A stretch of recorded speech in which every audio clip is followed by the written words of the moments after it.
Good evening and welcome to Equity News on EquityAxis. Thank you for joining us as we come to you live from our Hampton Court studios in the capital. I am Rombidzai Goredema. Let's get straight into our news. Natfoods, Zimbabwe's largest food processor, reports a 36% decline in sales volumes in their trading quarter ended 30 September 2019. This has been attributed to sustained inflation, which restrained consumer spending power. The company has initiated a maize importation program to cover the deficit expected in the first half of 2020. We had an interview with the company's CEO, Michael Lashbrook, on the sidelines of the company's AGM earlier today. Let's have a look. What strategies have you implemented to secure adequate grain to feed your clients? So the national picture, I think, is well known. In terms of maize, we believe the country will be short of 700,000 to 800,000 tons for the period, basically the first half of 2020, January to June. Government's initiated a very large import program. The NGO sector also playing an active role, and we've also started to commit to imports of maize, both white and yellow maize, to cover the deficit. So we've got stocks in the GMB as a country, which we believe will take us kind of to the end of the year, early into 2020, and thereafter we'll be leaning on an importation program. Can you shed more light on the importation program that you are going to initiate? Yeah, sure. So far we've committed to 22,000 tons of white maize from South Africa and 12,000 tons of yellow maize. And that maize is basically, the yellow maize is already in country, well 75% of it, and the white maize will be coming in over the next 2 months. So that basically we're holding a stock, a level of stock, once the GMB stocks run out, and then we'll continue to roll that importation program with monthly imports coming, African distillers recorded a soft volume outturn due to limitations in accessing and the high cost of foreign currency. The entity continues to launch products with a lower foreign currency content to ensure growth on the local market. Earlier today, we had a conversation with the managing director of the company, Mr. Cecil Gombera. Let's listen in. First of all, what I want to say, the decline is not peculiar to us. It's across the entire industry. But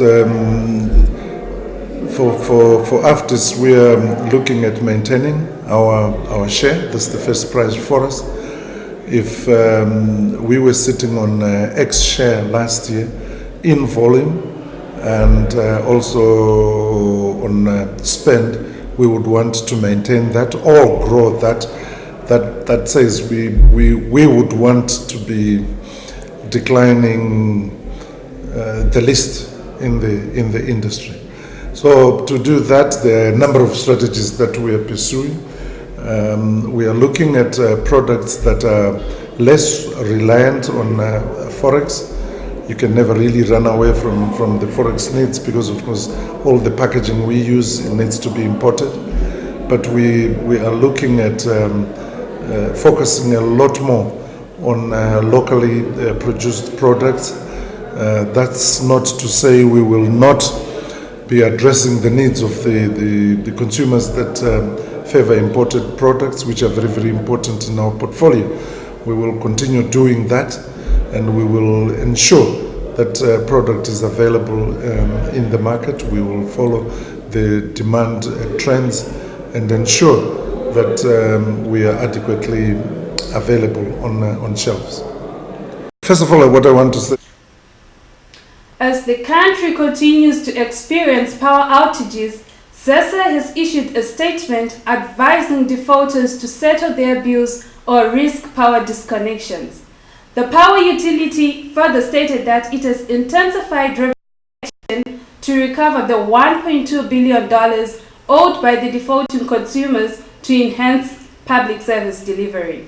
The exercise will focus on commercial, mining, agriculture, and domestic consumers. In another story, First Capital Bank has appointed Sarah McSherry as acting managing director.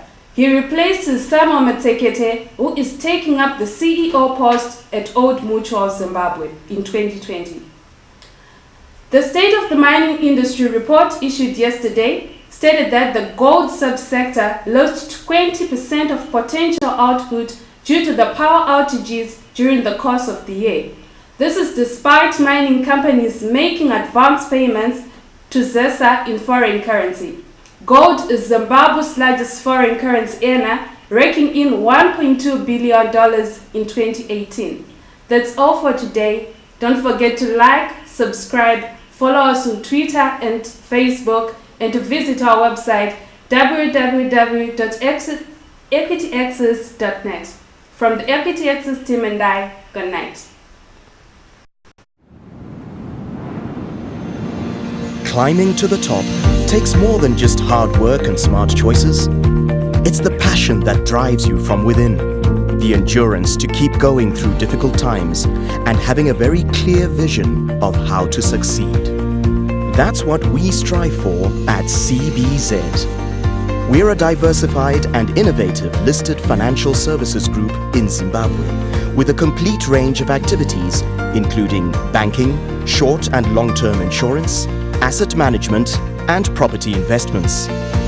CBZ has been a pinnacle for stability in the economic landscape of Zimbabwe, stemming from our deep-rooted values, our excellent customer service delivery, and our corporate vision to strive for excellence as a global competitor.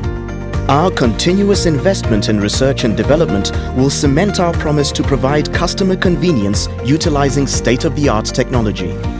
Relationships are at the core of what we do. We understand, however, that strong, long-lasting partnerships are not built overnight. With over 3 decades of wealth management, we have come to understand our clients and their specific investment requirements. Our unique mix of skills ensures that investment opportunities are examined from all perspectives. The balancing rocks of Zimbabwe have weathered the elements for thousands of years and stood the test of time, like majestic reminders of the fine balance of nature. They challenge our perception of what is possible and what endures. Just as CBZ has weathered the economic storms and remained steadfast throughout the turbulence of unsettled economies. Achieving the impossible through resilience and stability, we balance the elements of hard work, dedication, and experience, making us your ideal partner for success.